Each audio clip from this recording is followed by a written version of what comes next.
তীরে চলছে জুবায়ের অনুসারীদের দ্বিতীয় পর্বের ইজতেমা। ইবাদত বন্দেগীতে মশগুল মুসল্লিরা, দিন ও দাওয়াতি আলোচনা।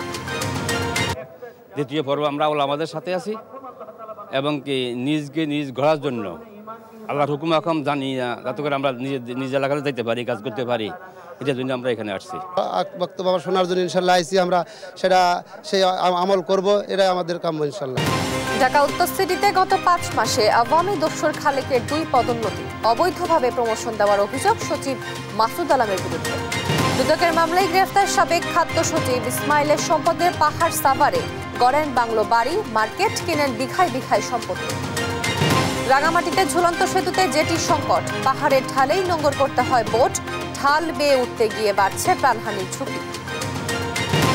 শুল্ক আরোপে ট্রাম্পের কণ্ঠে নমনীয় সুর, মেক্সিকো কানাডার পণ্যে 25% শুল্ক 1 মাসের জন্য স্থগিত, বহাল চীনের ওপর আরোপিত কর।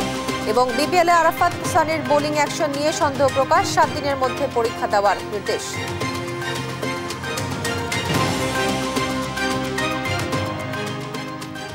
দেখছিলেন শিরোনাম সংবাদ দুপুরে, আপনাদের সঙ্গে আছি আমি তোয়া আফরোজ। এবার বিস্তারিত। বাদ ফজর বয়ানের মধ্য দিয়ে শুরু হয়েছে বিশ্ব ইজতেমার দ্বিতীয় পর্বের দ্বিতীয় দিনের কার্যক্রম। সকালে সাধারণ মুসল্লিদের উদ্দেশ্যে বক্তব্য রাখেন পাকিস্তানের মাওলানা ওবায়দুল্লাহ খুরশিদ। কালেমা নামাজ ও দিনের দাওয়াত সারা দেশে পৌঁছে দিতে আগত মুসল্লিদের আহ্বান জানান তিনি। এদিকে জিকির আশকারে ব্যস্ত সময় কাটছে ধর্মপ্রাণ মুসল্লিদের। ইজতেমার ধর্মীয় বয়ান সারা দেশে পৌঁছে দিতেই কাজ করার আশা প্রকাশ করেন তারা। হাসান মাহমুদের রিপোর্ট, জানাচ্ছেন মাহির সাজিদ। সূর্য ওঠার আগে থেকে জেগেছে টঙ্গীর তুরাগতীর। তাবলিগ জামায়াতের 6 দফার উপর বক্তব্য রাখছেন পাকিস্তানের মাওলানা ওবায়দুল্লাহ। অন্যদিকে সাথীদের আপ্যায়নে চলছে রান্নার ব্যস্ততা। দ্বিতীয় পর্বের দ্বিতীয় দিনের আনুষ্ঠানিকতায় ছিল সাধারণ মুসল্লিদের জন্য বয়ান, আলেম ও শিক্ষার্থীদের জন্য আলাদা তাশকিল। বিভিন্ন মেয়াদের চিল্লার জন্য জামায়াতবদ্ধ করা হয় এদিনের কর্মসূচি। মুসল্লিরা বলছেন, ইমান, নামাজ, ইলমে সার্বক্ষণিক চর্চার মধ্য দিয়ে সাধারণ মানুষের মাঝে ইসলামের শান্তিবাণী পৌঁছে দেয় স্বতঃস্ফূর্ত দায়িত্ব নিয়েই মাঠ ছাড়বেন তারা। জাহান্নাম থেকে জান্নাতে যাইতে পারে, ভালো কাজ করতে পারে, খারাপ কাজ থেকে বিরত থাকতে পারে, মহান আল্লাহ তাআলাকে সন্তুষ্টি করতে পারে, এটা আমাদের উদ্দেশ্য। আলহামদুলিল্লাহ, আল্লাহ পাকের লাখো শুকর যে আল্লাহ তাবারাক তাআলা আমাদেরকে এই বাংলাদেশের মাধ্যমে বৃহত্তম ইজতেমা করার জন্য তৌফিক দান করেছেন। আল্লাহ শুকরিয়া। মানবতার সেবায় নিয়োজিত করতেই সময় ব্যয়ের বাসনা মুসল্লিদের। আমরা এই জন্য মহান আল্লাহর দরবারে আলহামদুলিল্লাহ আমরা শুকর আদায় করছি। আলহামদুলিল্লাহ, আল্লাহ পাক যেন এই বিশ্ব ইজতেমার ওসিলায় বাংলাদেশ সহ গোটা বিশ্বের জন্য শান্তি বিরাজ করেন। দ্বিতীয় পর্বের আয়োজনীয় ছিল বাড়তি নিরাপত্তা। সার্বিক প্রস্তুতিতেও সন্তুষ্টি জানান আয়োজকরা। বুধবার আনুমানিক বেলা 12টায় আখেরি মোনাজাতের মধ্য দিয়ে শেষ হবে দ্বিতীয় পর্বের এবারের বিশ্ব ইজতেমা। মাহির সাজিদ, দেশ টিভি। দর্শক, ইজতেমার খবর সংগ্রহে কাজ করছেন আমাদের সহকর্মীরা। সরাসরি যুক্ত হচ্ছেন সহকর্মী এম নজরুল ইসলাম। নজরুল, আমাদেরকে জানাবেন যে ইজতেমায় এ পর্বে এখন কি কি আনুষ্ঠানিকতা চলছে এবং সেখানকার ময়দানে সার্বিক নিরাপত্তা ব্যবস্থা কেমন দেখছেন? আপনি যেমনটা বলছিলেন, আপনি জানেন যে বিশ্ব ইজতেমার 58তম পর্ব যেটা, এই পর্ব কিন্তু আজকের দ্বিতীয় পর্বের দ্বিতীয় দিন অতিবাহিত হচ্ছেন এবং প্রতিটি খিত্তায় কিন্তু ধর্মপ্রাণ মুসল্লিরা কিন্তু এখানে ধর্মীয় যে বয়ান সেটা হচ্ছে সেটা কিন্তু মনোযোগ সহকারে শুনছেন, এমনটাই কিন্তু আমরা দেখতে পেয়েছি। তো আপনি যেটা জানেন যে এই বিশাল আয়োজনের বিশ্ব ইজতেমাকে ঘিরে কিন্তু নিরাপত্তার চাদরে ঢেকে রাখা হয়েছে সম্পূর্ণ এলাকাকে। এখানে কিন্তু আমরা সকাল থেকেই দেখতে পেয়েছি ওয়াচ টাওয়ার এবং সিসিটিভিতে মনিটরিং করছেন এবং দেহ তল্লাশি করে কিন্তু প্রত্যেকটি মানুষকেই কিন্তু প্রধান যে ফটক রয়েছে সেই ফটকে তারা নিরাপত্তার যে প্রহরী রয়েছে সাদা পোশাকে বিভিন্নভাবে কিন্তু তারা অবস্থান করছেন এবং প্রতিটি মানুষকে তল্লাশি করে ভিতরে প্রবেশ করতে দিচ্ছেন। এইভাবে কিন্তু এছাড়া কিন্তু প্রতিটি খিত্তায় কিন্তু সাদা পোশাকে পর্যাপ্ত পরিমাণ আইন শৃঙ্খলা শৃঙ্খলা বাহিনী কিন্তু অবস্থান করছেন আমরা দেখতে পেয়েছি। এবং এছাড়া কিন্তু বিভিন্ন ওয়াচ টাওয়ার থেকে বিভিন্নভাবে কিন্তু নজরদারি রাখা হয়েছে। আপনারা জানেন যে আজকে কিন্তু কিছুক্ষণ আগে আপনার police commissioner, Gazipur police commissioner doctor Nazmul Karim উনি কিন্তু ব্রিফিং করেছেন। কালকে আগামীকাল 12:30 থেকে 12:30টার মধ্যে আখিরি মোনাজাতের অনুষ্ঠিত হবে। এই উপলক্ষে কিন্তু উনি সাংবাদিকদের ব্রিফ করেছেন। তো আপনি জানেন যে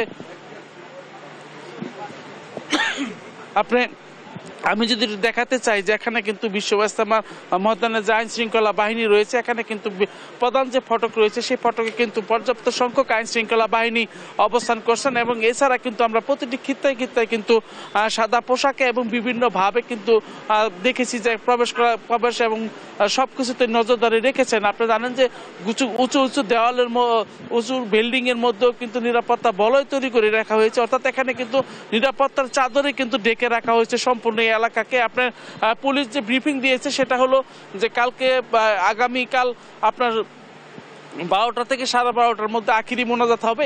এই উপলক্ষে কিন্তু পুলিশ প্রশাসনের পক্ষ থেকে কিন্তু ব্যাপক প্রস্তুতি রাখা হয়েছে। এবং এছাড়া কিন্তু আপনি জানেন যে ইজতেমা ময়দানকে ঘিরে কিন্তু যে নিরাপত্তার বলয় সেটি কিন্তু মুড়িয়ে রাখা হয়েছে। এছাড়া আপনার বিভিন্ন গুরুত্বপূর্ণ পয়েন্টগুলোতে কিন্তু আইন শৃঙ্খলা বাহিনী চোখে পড়ার মতন অবস্থা তৈরি করেছে। তো সবকিছু মিলে কিন্তু ব্যাপক একটি নিরাপত্তার বলয়ের মধ্যে কিন্তু ইজতেমা অনুষ্ঠিত হচ্ছে। এছাড়া আপনার সব জায়গায় কিন্তু আপনার আইন শৃঙ্খলা বাহিনী সজাগ দৃষ্টি রেখেছেন। এবং আমরা খবর নিয়েছি এখন কিন্তু খিত্তায় কিন্তু আপনার ধর্মপ্রাণ মুসল্লিরা কিন্তু বিভিন্ন যে আলোচনা হচ্ছে এবং বাক হয়ে কিন্তু বিভিন্ন গ্রুপ করে কিন্তু তারা দিন এবং আখলাত এবং নিজেকে পরিশুদ্ধ মানুষ হিসাবে কিভাবে সমাজে নিজেকে প্রতিষ্ঠিত করবেন, সমাজে কিভাবে এখান থেকে দাওয়াত নিয়ে সমাজে ছড়িয়ে দিবেন, এই সমস্ত বিষয়গুলো কিন্তু আলোচনা হচ্ছে এবং গুরুত্বপূর্ণ বয়ান হচ্ছে। তো আপনারা জানেন যে মুসল্লিরা যাতে নির্বিঘ্নে আখিরি মোনাজাতে অংশ নিতে পারে এর জন্য কিন্তু বিশেষ 11টি ট্রেন রাখা হয়েছে এবং স্টেশনগুলোতে গুরুত্বপূর্ণ ব্যবস্থা রাখা হয়েছে। তো সবকিছু মিলে কিন্তু সুন্দর একটি পরিবেশ বিরাজ করছে বিশ্ব ইজতেমা ময়দানে। তো এই ছিল আমার কাছে ইজতেমা ময়দান থেকে সর্বশেষ। আপনাকে ধন্যবাদ নজরুল।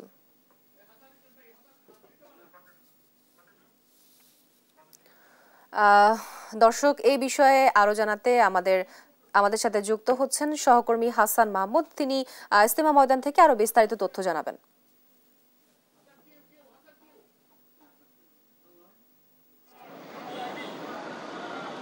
ধন্যবাদ।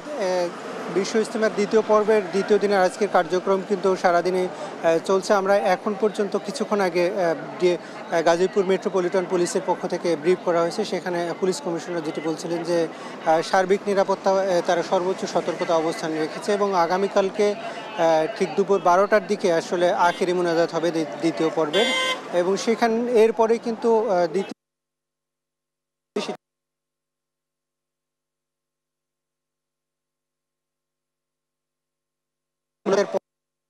5 তারিখের পরে 6 তারিখ সন্ধ্যার দিকে সুরাই নিজাম, যেটা জুবাইরপন্থী যে তাবলিগের গ্রুপ, তারা কিন্তু গাজীপুর মেট্রোপলিটন পুলিশকে এটি মাঠ বুঝিয়ে দেবে এবং পরবর্তীতে 7 তারিখের পরে 8 তারিখ সকালে কিন্তু তারা সাদপন্থী যে তাবলিগের গ্রুপটি রয়েছে সেই গ্রুপের কাছে কিন্তু এই মাঠ হস্তান্তর করা হবে। এবং এরপরে 14 থেকে 17 তারিখ পর্যন্ত তৃতীয় ধাপের অর্থাৎ সাদপন্থীদের যে ইজতেমা সেটি কিন্তু অনুষ্ঠিত হবে বলে এখানকার গাজীপুর মেট্রোপলিটন পুলিশের পক্ষ থেকে বলা হয়েছে। এবং আমরা যতটুকু দেখছিলাম যে আসলে আজকে সকাল থেকে আসলে বিভিন্ন ধাপে গাজীপুরের আশেপাশে যেসব জেলা রয়েছে সেগুলো থেকে লোকজন এসেছে এবং আজকে জানি আমরা যে 22টি জেলার সাধারণ মুসল্লিরা কিন্তু এখানে অংশ নিয়েছেন এবং এর পাশাপাশি ঢাকার কয়েকটি মোহাম্মদপুর সহ কয়েকটি অংশ মুসল্লিরা এই পর্বে অংশ নিয়েছে এবং সেখানে কিন্তু আমরা ব্যাপক পরিমাণ মুসল্লির অংশগ্রহণ করতে দেখেছি। এবং আজকে যেসব কর্মসূচি ছিল এগুলোর মধ্যে বেশিরভাগই ছিল সাধারণ মুসল্লি এবং ছিল তাদের জন্য বিশেষ হয়েছে এবং 2টি ধাপে আসলে তাদেরকে তাশকিল করা হয়েছে। এবং সেখানে সবচেয়ে বড় যেসব গুরুত্বপূর্ণ ডিসিশন ছিল এর মধ্যে ছিল তাদেরকে প্রস্তুত করা যে এখান থেকে 40 দিন কিংবা 120 দিনের জন্য যে বিভিন্ন ধাপে গ্রুপগুলো বিভিন্ন জায়গায় দাওয়াতি কার্যক্রমের জন্য পাঠানো হবে সেগুলোর ব্যাপারে কিন্তু আজকে প্রস্তুতি নেওয়া হয়েছে। এবং এই মুহূর্তে ভারতের ইব্রাহিম দেওলা তিনি কিন্তু কিছুক্ষণ পরে বক্তব্য রাখবেন এবং এখন যেটি চলছে দুপুরের যে বিরতি সেটি কিন্তু দেওয়া হয়েছে এবং এখন নামাজ এবং খাবারের বিরতি চলছে। এরপরে কিন্তু ব্যক্তিগত যেসব কার্যক্রম সেগুলো শেষে দুপুর 2টার দিকেই কিন্তু ইব্রাহিম দেওলা বক্তব্য রাখবেন। এরপরেই আমরা জানি সন্ধ্যার দিকে কিন্তু একটি গণবিয়ের আয়োজন করা হয়েছে, সেখানে যৌতুকবিহীন যেসব বিয়ের সেগুলো কিন্তু কিছুক্ষণ পরে আমরা সন্ধ্যার দিকে আনুষ্ঠানিকতা সেখানে চলবে। এবং আমরা জানি যে আগামীকালকে দুপুর 12টার পরে আসলে যে কার্যক্রম সেটি কিন্তু আনুষ্ঠানিকভাবে দ্বিতীয় দফার কার্যক্রম শেষ হবে। তো সার্বিক পরিস্থিতি মিলে আসলে নিরাপত্তা পরিস্থিতি, মানুষের সমাগম সব মিলেই কিন্তু আসলে ব্যাপক আয়োজনের মধ্য দিয়ে আগামীকাল শেষ হতে যাচ্ছে। এবং আমরা যতটুকু জানি গত কয়েকদিন ধরে গাজীপুর মেট্রোপলিটনের পক্ষ থেকে পুলিশের পক্ষ থেকে যেসব নির্দেশনা দেওয়া হয়েছিল, ট্রাফিকের নির্দেশনা, সেগুলো কিন্তু আবারও তিনি স্মরণ করে দিয়েছেন। এবং তবে অন্যান্য যে কয়েকদিনে গাজীপুর মেট্রোপলিটনের পক্ষ থেকে বলা হচ্ছিল যে আশেপাশের রাস্তাগুলোকে কম ব্যবহার করার জন্য নির্দেশনা দেওয়া হয়েছিল, সেগুলোর কিন্তু আজকে নেই। এবং গাজীপুর মেট্রোপলিটন পুলিশের কমিশনার যেটি বলছিলেন যে রাস্তায় গাড়ি চলাচল স্বাভাবিক রেখে আসলে সার্বিক কার্যক্রম তারা চালাতে চাচ্ছেন এবং এক্ষেত্রে যেসব পুলিশকে মোতায়েন করা হয়েছে তাদেরকে সার্বিক নিরাপত্তার জন্য সর্বোচ্চ সতর্কতা অবলম্বনের কথা বলা হয়েছে। এবং আগামীকালকে যখন আখিরি মোনাজাত হবে তখন কিন্তু স্থানীয় যারা রয়েছেন তাদেরকে বলা হয়েছে যে তারা যেন সর্বোচ্চ পরিমাণ মানুষ মাঠের মধ্যে প্রবেশ করে মোনাজাতে অংশগ্রহণ করে, যাতে কোনোভাবে রাস্তাঘাটে না দাঁড়িয়ে মোনাজাতে অংশগ্রহণ করে। এতে করে আসলে স্বাভাবিক যে যান চলাচলের কার্যক্রম সেটি ব্যাহত হয় এবং পরবর্তীতে মোনাজাতের পরেই কিন্তু ব্যাপক হারে যানজটের তৈরি হয়, মুসল্লিদের যাতে ভোগান্তি তৈরি হয় সেই ব্যাপারে কিন্তু তিনি বলছিলেন যে এই বিষয়গুলোকে সাধারণ মানুষের নজরদারিতে বলছিলেন। এবং আমরা দেখছিলাম যে আয়োজক কমিটির পক্ষ থেকেও কিছুক্ষণ আগে আমাদের সাথে ব্রিফ করা হয়েছে, সেখানে যেটি বলা হচ্ছিল যে আয়োজক কমিটি যথেষ্ট পরিমাণ সন্তুষ্টি প্রকাশ করেছে এবং নিরাপত্তা বাহিনী সার্বিকভাবে যে পরিমাণ নিরাপত্তা দিয়েছে এবং আয়োজনে যে ধরনের কোনো ধরনের ঘাটতি ছিল না, বিশেষ করে ডেস্কো সহ আনুষঙ্গিক ওয়াসা এবং ফায়ার সার্ভিসের কর্মকর্তারা যে পরিমাণে সতর্কতা অবলম্বন করেছে এবং তাদেরকে যে পরিমাণ সহযোগিতা করেছে সেটি কিন্তু বিস্মিত প্রকাশ করেছেন এবং তারা সন্তুষ্টি জানিয়ে গাজীপুর মেট্রোপলিটন পুলিশের পক্ষ থেকে এবং অন্যান্য যেসব আইনশৃঙ্খলা রক্ষাকারী বাহিনী আছে তাদেরকে কিন্তু আয়োজক কমিটির পক্ষ থেকে ধন্যবাদ জানানো হয়েছে। এবং তো আমরা এতটুকু কনফার্ম হতে পারি যে আগামীকাল ঠিক দুপুর 12টার আনুষ্ঠানিক আখিরি মোনাজাতের মধ্য দিয়ে দ্বিতীয় পর্বের আনুষ্ঠানিকতা শেষ হচ্ছে এবং 14 তারিখের পরে কিন্তু 3 দিনের জন্য সাদপন্থীদের যে তৃতীয় পর্ব সেটি কিন্তু অনুষ্ঠিত হবে। তো এই ছিল আমার কাছে বিশ্ব ইজতেমার মাঠ থেকে সবশেষ পরিস্থিতি। হাসান, আপনাকে ধন্যবাদ। ইজতেমা মাঠের সর্বশেষ পরিস্থিতি সম্বন্ধে জানাচ্ছিলেন আমাদের সহকর্মী হাসান মাহমুদ। দেশ টিভিতে সংবাদ প্রকাশের পর পরিবেশ অধিদপ্তরের নানা অনিয়ম, দুর্নীতি বন্ধ এবং পরিবেশের ভারসাম্য রক্ষায় ফ্রিজ, এয়ার কন্ডিশনের গ্যাসের দাম কমানোর দাবিতে মানববন্ধন হয়েছে।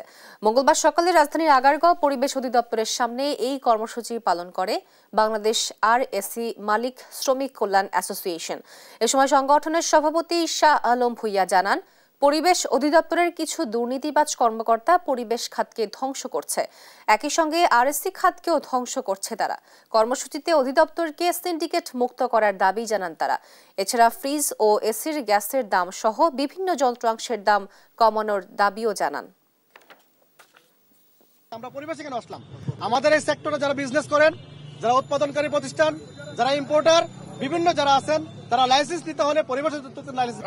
সুতরাং পরিবেশ অধিদপ্তর পারে এই সেক্টরটাকে সুন্দরভাবে সাজাতে।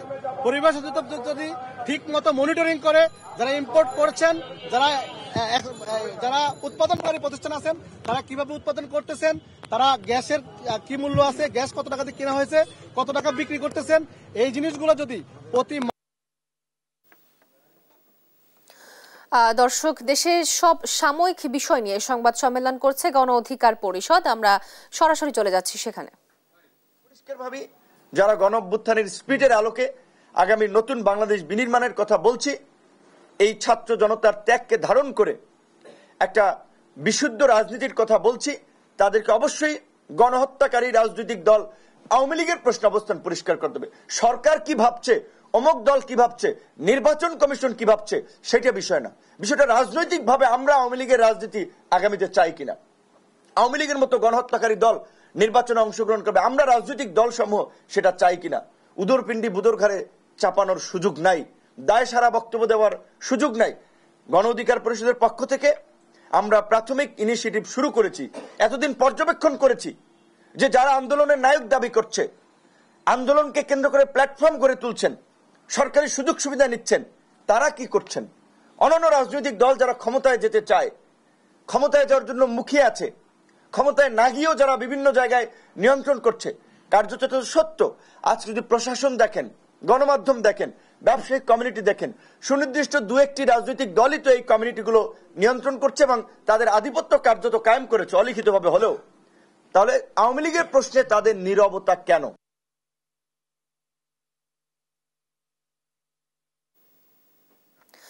দেখছিলেন গণ অধিকার পরিষদের সংবাদ সম্মেলন। টানা 6 দিন অনশনের পর শিক্ষা মন্ত্রণালয়ের আশ্বাসে 1 সপ্তাহের জন্য আন্দোলন স্থগিত করল তিতুমির কলেজের শিক্ষার্থীরা। সোমবার রাত 9:30 থেকে তারা অনশন ভাঙে। দাবি পূরণের আশ্বাসে মহাখালী রেলগেট থেকেও অবরোধ তুলে নেয়। এতে কয়েক ঘন্টা বন্ধ থাকার পর আবারও সিলেট, রংপুর, রাজশাহী ও চট্টগ্রামের সঙ্গে শুরু হয় কমলাপুর থেকে ট্রেন চলাচল। তবে দাবি বাস্তবায়ন না হলে আবারও নতুন কর্মসূচি দেওয়ার কথা জানায় শিক্ষার্থীরা। আরো জানাচ্ছেন এনআই নাহিদ। স্বতন্ত্র বিশ্ববিদ্যালয়ের দাবিতে টানা 6 দিনের অনশনের পর 7 দিনের জন্য আন্দোলন স্থগিত করেছে তিতুমির কলেজের শিক্ষার্থীরা। সোমবার রাত 9:30টার দিকে মহাখালী রেলগেটে আসেন শিক্ষা মন্ত্রণালয়ের যুগ্ম সচিব মোহাম্মদ নুরুজ্জামান। এ সময় তিতুমির নিয়ে আলাদা কমিটি গঠনের সিদ্ধান্তের কথা জানান তিনি। সেই সঙ্গে দাবি মেনে নেয়ার প্রতিশ্রুতি দিলে 1 সপ্তাহের জন্য শিক্ষার্থীরা প্রত্যাহার করেন আন্দোলন। দাবিগুলো পর্যালোচনা করে যতটুকু আমাদের পক্ষে মেনে নেওয়া সম্ভব এই সবটুকুই আমরা মেনে নেওয়ার চেষ্টা করছি এবং আমরা সেগুলো তোমাদেরকে জানিয়ে দিচ্ছি। এই জমি, আবাসন এবং পরিবহন সংকট নিরসনের জন্য আগামী 7 দিনের মধ্যে এই মন্ত্রণালয় একটা দৃশ্যমান অগ্রগতির ঘোষণা এই তিতুমির কলেজকে জানাবে, সবার সামনে প্রকাশ করবে। পরে জুসপান করিয়ে অনশনকারীদের অনশন ভাঙ্গান যুগ্ম সচিব সহ অন্যরা। এর আগে বুধবার থেকে স্বতন্ত্র বিশ্ববিদ্যালয়ের দাবিতে আন্দোলনে নামে তিতুমির কলেজের শিক্ষার্থীরা। আন্দোলনের অংশ হিসেবে লাগাতারভাবে চলে অনশন কর্মসূচি, একই সঙ্গে অবরোধ কর্মসূচিও। সোমবার বিকেলের আগ পর্যন্ত তাদের অবস্থান ছিল কলেজের মূল ফটকের সামনে। এই সময় দুর্ভোগে পড়া পথচারীদের সাথে বাকবিতণ্ডায় জড়াতে দেখা যায় শিক্ষার্থীদের। সাধারণ মানুষ বলছেন, এভাবে জনদুর্ভোগ না বাড়িয়ে আলোচনার টেবিলে বসে সমস্যার সমাধান করা উচিত। আসলে আপনাদের যদি কোনো দাবি দাবা থাকে, আপনাদের যদি যৌক্তিক আন্দোলন থাকে, আপনারা এইসব নিয়ে বসেন। বাইকে করে আসছে, এই বাইকটা ওরা এখান থেকে যেতে দেয় না, আর ওই সাইডটা তো অনেক জ্যাম থাকে, তো যাওয়ার কোনো পসিবল নেই। আমার 4টা ট্রেন ছিল, ভাইকে বুঝে বললাম যে ভাই আমার এরকম ট্রেন, সব টিকিট সব রেডি, আমাকে যেতে দেন। এদিকে বেলা 3:45টার দিকে একটি মিছিল নিয়ে মহাখালী রেলগেট অবরোধ করে তারা। এই সময় প্রধান উপদেষ্টা এসে দাবি না মানার ঘোষণা না দেয়া পর্যন্ত অবস্থানে অনড় থাকার ঘোষণা দেয় শিক্ষার্থীরা। এখন কিন্তু রাজনৈতিক চাপ নাই দেশে, ওইরকম চাপ নাই যে একটা ভার্সিটি করলে রাজনৈতিক দলগুলো ক্ষুণ্ণ হবে। তো এর থেকে এখন তো সময়, এখনই মুখ্য সময় মনে করি। আজকেও যদি সেম মূল্য আমাদেরকে দিতে চায়, আমরা সেটা নেব না। এদিকে রেলগেটে অবস্থান নেওয়ায় ঢাকার সঙ্গে সিলেট, রংপুর, রাজশাহী ও চট্টগ্রামের রেল যোগাযোগ কয়েক ঘন্টা বন্ধ থাকে। এনআই নাহিদ, দেশ টিভি, ঢাকা। বিগত 15 বছর স্বাস্থ্য খাতে দুর্নীতির কারণে চিকিৎসার জন্য জনগণের বিদেশ যাওয়ার প্রবণতা বেশি ছিল। এটি কমাতে প্রয়োজনীয় ব্যবস্থা নেওয়া প্রয়োজন বলে মন্তব্য করেছেন বিএনপির স্থায়ী কমিটির সদস্য ডক্টর খন্দকার মোশাররফ হোসেন। মঙ্গলবার দুপুরে গুলশানে বিএনপি চেয়ারপারসনের রাজনৈতিক কার্যালয়ে সংবাদ সম্মেলনে তিনি এ মন্তব্য করেন। অন্তর্বর্তী সরকার স্বাস্থ্য খাত সংস্কারের উদ্যোগ নেওয়ার বিষয়টিকে স্বাগত জানিয়ে তিনি বলেন, নির্বাচিত সরকারই জনগণের প্রত্যাশা অনুযায়ী সংস্কার বাস্তবায়ন করতে পারবে। বর্তমান বিদেশ গমনের প্রবণতা, দুর্নীতির ব্যাপকতার মাধ্যমে অতি সাধারণ চিকিৎসার জন্য ক্রমবর্ধমান প্রবণতা, দেশীয় সেবার প্রতি জনগণের ষড়যন্ত্রের বিষয়টি স্বাস্থ্য বিষয়ক সংস্কারের অগ্রাধিকার বিবেচনা রাখা প্রয়োজন। এদিকে তিতুমির কলেজের আন্দোলন ঘিরে রেল যোগাযোগে দেখা দেয় বিপর্যয়। অন্তত 20টি ট্রেনের শিডিউল বিপর্যয়ের কারণে যাত্রীরা চরম ভোগান্তিতে পড়েন। কমলাপুর রেলওয়ে স্টেশন ম্যানেজারকে অবরুদ্ধ করার ঘটনাও ঘটে। শিক্ষার্থীরা অবরোধ তুলে নিলেও শিডিউল স্বাভাবিক হতে সময় লাগবে বলে জানায় কর্তৃপক্ষ। বিস্তারিত ফাহিম ইউসুফের প্রতিবেদনে। মহাখালীতে রেলপথ অবরোধের কারণে কমলাপুর স্টেশন থেকে দীর্ঘ সময়ের ব্যবধানে ছাড়ছে ট্রেন। সোমবার বিকেলের পর থেকে সারা দেশে ছেড়ে যাওয়া প্রায় সবকটি ট্রেনের শিডিউল জটিলতা দেখা দেয়। এর আগে বিকেল 3:30টার দিকে সরকারি তিতুমির কলেজের শিক্ষার্থীরা মহাখালী রেলগেটের লাইনের উপর শুয়ে রেলপথ অবরোধ করেন। এতে প্রথমে কমলাপুর স্টেশন থেকে ছেড়ে আসা উপকূল এক্সপ্রেস আটকা পড়ে। পরে ধীরে ধীরে সবকটি ট্রেনের শিডিউল বিপর্যয়ে পড়ে। বন্ধ হয়ে যায় ঢাকার সঙ্গে পশ্চিম ও উত্তরাঞ্চলের ট্রেন চলাচল। ট্রেনের এই শিডিউল বিপর্যয়ের কারণে যাত্রীরা চরম ভোগান্তিতে পড়েন। হাওড়া এক্সপ্রেসে 10:15 আমাদের ট্রেন ছাড়ার কথা ছিল, কিন্তু এখন প্রায় 11:35 হয়ে গেছে, এখনও ট্রেন ছাড়ছে না। আমি যাব সকালে সিলেট থাকবো 6টার দিকে, আমার কাজ আছে 8-9টার দিকে, আমি মনে হয় কাজটা করতে পারবো না। শুধু আন্দোলনের জন্য, ছাত্রদের আন্দোলনের জন্য আমাদের কষ্ট হচ্ছে। উপবন এক্সপ্রেস আমরা যাব সিলেটে, তো আমরা অনেক দূর থেকে আসছি, ট্রেনের এমন শিডিউল বিপর্যয় আমরা তো বুঝতে পারিনি, এমন আমরা কেউ জানি না, এটা মানে আমরা কেউ জানি না, হঠাৎ স্টেশনে এসে দেখতেছি এমন সমস্যা। ময়মনসিংহ খুবই আমি মানে আশা করে আসছি যে এখানে আসবো, কিন্তু এই ট্রেনের যে অবস্থা, বসে আছি প্রায় 2.5 ঘন্টা, এখন কখন আসবো জানি না। সব যার যার চিন্তা নিয়ে ব্যস্ত, পাবলিকের চিন্তা কেউ করতেছে না, সরকারের চিন্তা করতেছে, আমার চিন্তা আপনার চিন্তা কেউ করতেছে না। অন্যদিকে স্টেশন কর্তৃপক্ষ জানান শিডিউল স্বাভাবিক হতে সময় লাগবে। যাত্রীদের চাপের মুখে স্টেশন কর্তৃপক্ষ দেরি হওয়া আন্তনগর ট্রেনের যাত্রীদের টিকিট রিফান্ডের কথাও জানান। ফাহিম ইউসুফ, দেশ টিভি, ঢাকা। চাঁদপুরের জাকাতিয়া নদীতে বাঁধ দিয়ে মাছ ধরায় পানি সংকটে পড়েছে হাজারো কৃষক ও নদী পাড়ের বাসিন্দারা। স্থানীয় একটি প্রভাবশালী মহল মাছ শিকারের জন্য পানি নিষ্কাশন করায় প্রায় 500 হেক্টর জমির বোরো আবাদ ব্যাহত হচ্ছে। স্থানীয় কৃষকদের দাবি দ্রুত সময়ের মধ্যে নদীর বাঁধ অপসারণ করে পানির ব্যবস্থা করা।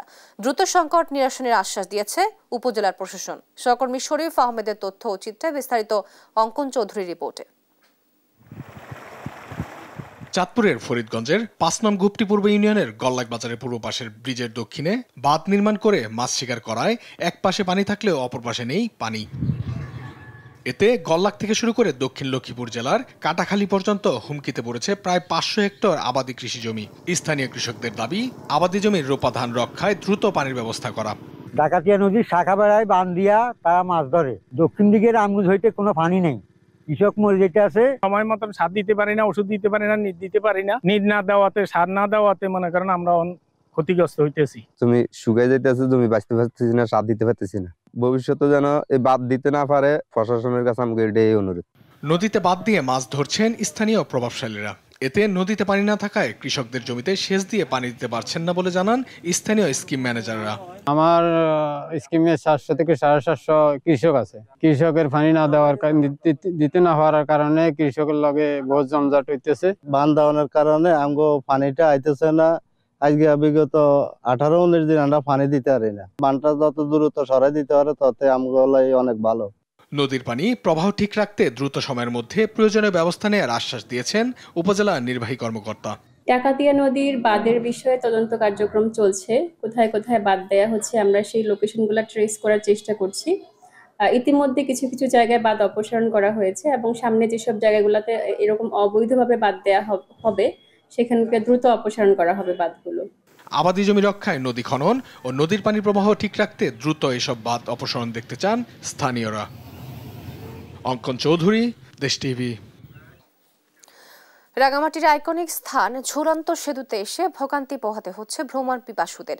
সেতু এলাকায় বোট ভেড়ানোর কোনো জেটি না থাকায় পাহাড়ের ঢালেই করতে হয় নোঙর। ফেলে রাখা বালুর বস্তা আর পাহাড়ের ঢাল বেয়ে বাধ্য হয়ে ঝুঁকি নিয়ে ঢালু পাহাড়ের গা বেয়ে উঠতে হয় সেতুতে। সহকর্মী মিশুক মল্লিকের রিপোর্ট জানাচ্ছেন নুসরাত শোভা। শীতে রাঙামাটির পর্যটন কেন্দ্রগুলো মুখর থাকে ভ্রমণ পিপাসুদের পদচারণায়। শহরের রিজার্ভ বাজার, বনরূপা ফিশারি ঘাট সহ বিভিন্ন ঘাট থেকে পর্যটকরা যন্ত্রচালিত নৌকায় শুভলং ঝর্ণা আর পাহাড়ের সৌন্দর্য উপভোগ শেষে ছুটে আসেন ঝুলন্ত সেতুতে।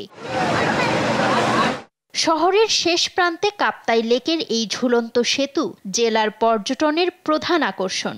সেতুটিকে বলা হয় সিম্বল অফ রাঙামাটি। তবে আইকনিক এই স্থানে এসে ভোগান্তিতে পড়তে হয় পর্যটকদের। সেতু এলাকায় বোট ভেড়ানোর কোনো জেটি না থাকায় পাহাড়ের ঢালেই করতে হয় নোঙর। সেখান থেকে সেতুতে যাওয়ার জন্য নেই কোনো রাস্তা কিংবা সিঁড়ি। কিছু অংশে ফেলা হয়েছে বালুর বস্তা। বাধ্য হয়ে ঝুঁকি নিয়ে ঢালু পাহাড়ের গা বেয়ে উঠতে হয় সেতুতে। ঘটে দুর্ঘটনাও। বেশি দুর্ভোগে পড়তে হয় বৃদ্ধ ও শিশুদের। মূল যে জিনিসটা সেটা হচ্ছে যাতায়াত পথটাই দেখতেছি যে এখানে সুন্দর মতো নাই, কোনো ব্যবস্থা নাই তেমন। যে কোনো মুহূর্তে আমি পড়ে যেতে পারি, তো এটার আসলে উন্নয়ন দরকার। এই স্থানে নোঙর করার জন্য বোট প্রতি 100 ও পর্যটক প্রতি 20 টাকা করে ফি আদায় করে পর্যটন কর্পোরেশন। এরপরও এমন বেহাল দশায় ক্ষুব্ধ বোট চালকরাও। 100 টাকা পার্কিং, চোরবো নিচ্ছে 50 টাকা পার্কিং। এই যে বোটগুলো যে আমরা যে ভিড়াবো এখানে কোনো একটা নিরাপদ কার্ড নাই। টুরিস্ট বোট ভিড়ানোর সাথে সাথে টাকাটা না দিলে কে করে। এই খাতে যথেষ্ট বরাদ্দ না থাকায় জেটি নির্মাণের কাজ করা যাচ্ছে না বললেন পর্যটন কর্পোরেশনের এই কর্মকর্তা। কর্তৃপক্ষের এই খাতে কোনো বরাদ্দ নেই।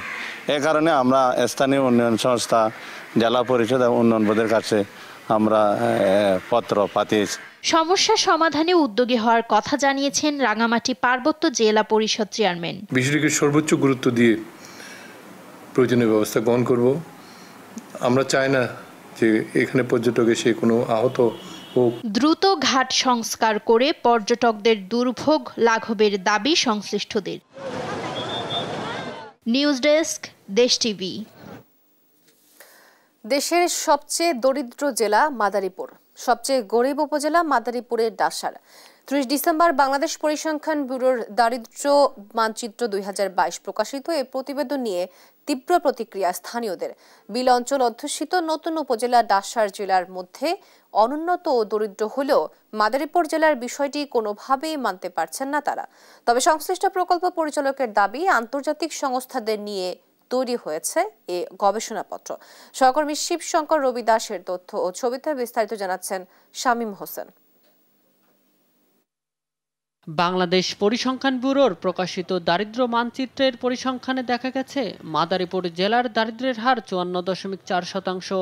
এখানকার ডাসার উপজেলার দারিদ্র্যের হার 63.2%, যা সারা দেশের মধ্যে সর্বোচ্চ। আর দেশের সবচেয়ে ধনী থানা ঢাকার পল্টন, জেলা হিসেবে সবচেয়ে ধনী নোয়াখালী। 5টি ইউনিয়ন নিয়ে 2021 সালে গঠন করা হয় মাদারীপুরের ডাসার উপজেলা। নতুন এই উপজেলায় নেই নিজস্ব উপজেলা পরিষদ ভবন সহ প্রয়োজনীয় সুযোগ সুবিধা। যোগাযোগ ব্যবস্থা অপ্রতুল। বিল অঞ্চল অধ্যুষিত এলাকাটিতে উৎপাদনমুখী শিল্প কারখানা নেই। অনেক জমি এক ফসলি হওয়ার ফলে এই উপজেলাটিতে দারিদ্রতা চোখে পড়ার মতো। ডাসারের প্রান্তিক মানুষ তাদের সীমাবদ্ধতার কথা জানালেও এমন রিপোর্ট নিয়ে দ্বিমত রয়েছে। তবে অন্য উপজেলার মানুষরা অনেকটাই বিস্মিত ও ক্ষুব্ধ। মাঠে ঘাটে কাজ করে, কেউ পোল্ট্রি মুখে ফার্ম করে, কেউ গরু ফার্ম করে, কেউ ছাগল পালে। আমাদের তো আর বেশি জায়গা জমি না, ওই লিজ পিস নেই, খাইয়ে দেওয়া হয়তো কিনা 50 মন বেশি। ডাসার উপজেলা হয়তোবা আংশিকভাবে সেটি সত্য হতে পারে, কিন্তু সর্বমূলভাবে যে একেবারে দুর্গতম স্থানে সেটাও মানে বিব্রতকর অবস্থায় বলা যায়। প্রচুর পরিমাণে বিদেশে আছে, চাকরি আছে, ব্যবসা বাণিজ্য আছে, সবাই মোটামুটি নির্ভরশীল। তবে এই রিপোর্টের সঙ্গে একমত পোষণ করে অপ্রতুল যোগাযোগ ব্যবস্থা সহ নানান প্রতিবন্ধকতাকে দায়ী করেন ইউনিয়ন পরিষদের চেয়ারম্যান। আমরা ডাসার উপজেলায় অনুন্নত এলাকা। আমাদের এই অনুন্নত 5টি উপজেলা, এই উপজেলা যে 5টি ইউনিয়ন, সেগুলো উন্নত দিকে যাক। সার্বিকভাবে আমি বলবো যে মাদারীপুর জেলা বাংলাদেশের 64টি জেলার মধ্যে একেবারে দরিদ্রতম। এটা কিছুতেই মাদারীপুরবাসী হিসেবে আমার কাছে মেনে নেওয়া খুব কষ্টকর। 22 সালে যে আদমশুমারি করেছি, জনশুমারি করেছি এবং HIS জরিপ করেছি, এই দুটি জরিপের তথ্যপত্রকে একসাথে করে আমরা বিশ্ব ব্যাংক এবং WFP এক্সপার্টদেরকে নিয়ে যৌথ টিম করে সেই সর্বশেষ গাইডলাইন অনুযায়ী আমরা এই দারিদ্র্য মানচিত্রটি করেছি। ডাসার উপজেলার দারিদ্র্য বিমোচনে শিক্ষা, স্বাস্থ্য, কর্মসংস্থান ও অবকাঠামো খাতের উন্নয়নে সরকারের বিশেষ বরাদ্দ চান এলাকাবাসী। নিউজ ডেস্ক, দেশ টিভি। বান্দরবানের লামা উপজেলার সরই ইউনিয়ন থেকে অপহৃত 7 শ্রমিককে উদ্ধার করেছে যৌথ বাহিনী। সোমবার রাতে 8:30টার দিকে সরই ইউনিয়নের লুলাইং এলাকা থেকে তাদের উদ্ধার করা হয়। পুলিশ জানায়, শনিবার ভোরে লামা উপজেলার লুলাইং এলাকা থেকে 7 শ্রমিককে অপহরণ করে নিয়ে যায় দুর্বৃত্তরা। পরে তাদের উদ্ধারে অভিযানে নামে যৌথ বাহিনী। উদ্ধারের পর 7 শ্রমিককে বাগানের মালিকের জিম্মায় পরিবারের কাছে হস্তান্তর করা হয়েছে।